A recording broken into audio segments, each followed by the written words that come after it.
Seja bem-vindo ao canal Ensinar com Dedicação. A paz do Senhor, professores, sejam muito bem-vindos ao canal Ensinar com Dedicação. Olha, preparar uma aula poderosa começa antes mesmo da gente abrir o livro. Começa com uma total dependência do Espírito Santo. Sabe por quê? Porque é Ele que nos capacita a transmitir vida e não só conhecimento. Então, vamos juntos buscar essa capacitação para a aula desta semana. Vamos mergulhar nisso. O nosso texto áureo, Romanos 8,14, pensem nele como a viga mestra da nossa aula. A verdade central que precisa pulsar o tempo todo é esta aqui. A marca de um filho de Deus não é a perfeição, mas a direção de ser guiado pelo Espírito. Guardem bem este versículo porque ele vai ser o nosso norte. A nossa base de estudo é o capítulo 11 da nossa revista. Um capítulo que explora essa relação maravilhosa entre o Pai e o Espírito Santo na nossa salvação. É um tema bem profundo, eu sei, mas o nosso trabalho aqui é torná-lo muito claro e prático para os nossos alunos. E aqui está o nosso roteiro de preparação. Pensem nisso não só como a estrutura do nosso encontro agora, mas como um modelo que vocês podem adaptar para a sala de aula de vocês. A gente vai entender a transição, a nova vida, a herança e, por fim, um plano de aula bem prático. O primeiro ponto é a jornada mais transformadora que um ser humano pode viver. A gente precisa deixar muito claro para a turma essa mudança de status, de escravos do pecado para filhos amados de Deus. Isso não é uma mudança pequena, gente. É uma verdadeira revolução de identidade. E para entender a liberdade, a gente precisa primeiro entender a prisão. O espírito de escravidão não é uma possessão demoníaca, mas sim uma condição. É viver debaixo de um medo constante, tentando cumprir a lei com as próprias forças, só para descobrir que a lei mostra o pecado, mas não dá poder para a gente vencer. É uma vida de frustração e de muito temor. E aqui Paulo usa um contraste, poderosíssimo, com uma linguagem quase comercial. Salário é algo que a gente ganha pelo trabalho, certo? Pois bem, o trabalho do pecado paga um salário justo, a morte. Em contrapartida, a vida eterna não é um salário, é um dom gratuito, um presente, uma dádiva da graça que ninguém merece, mas que Deus oferece a todos. Então, o ponto crucial é este. A solução de Deus não foi só perdoar a nossa dívida, mas nos adotar. A adoção, no mundo romano, era um ato legal muito poderoso. A pessoa adotada recebia um novo nome, uma nova família e todos os direitos de um filho legítimo. É exatamente isso que Deus faz com a gente em Cristo. Ele nos coloca legalmente na família dele.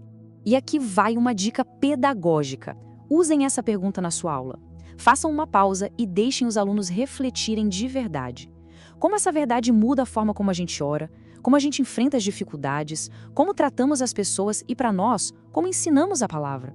Deixem que eles compartilhem. Isso torna a lição pessoal, faz toda a diferença. Avançando um pouco, a gente vê que a adoção não é só um status legal. Ela inaugura um jeito totalmente novo de viver. Ser filho é ser guiado. Vamos explorar agora as implicações práticas dessa nova vida. A Bíblia ama essa metáfora e percebam a força da expressão, gente. Não diz que estávamos nas trevas, mas que éramos trevas. A nossa própria natureza estava em escuridão. Em Cristo, a gente não só recebe a luz, nós nos tornamos luz no Senhor. É uma mudança de essência. Isso ilustra de forma brilhante o quão radical é essa transformação. E essa filiação vem com privilégios incríveis. O Espírito Santo age como uma testemunha interna, sabe? Confirmando no nosso coração que pertencemos a Deus. Isso nos dá a ousadia de chamá-lo de Abba, Pai, que é uma expressão aramaica de uma intimidade profunda, quase como um papai. Nós não somos mais órfãos espirituais. Mas ser guiado pelo Espírito também envolve uma batalha, a mortificação. É muito importante explicar que isso não é um ato único, mas um processo contínuo. Pelo poder do Espírito, nós ativamente fazemos morrer as práticas pecaminosas. Não é autossuficiência, é uma cooperação com o poder que já mora em nós.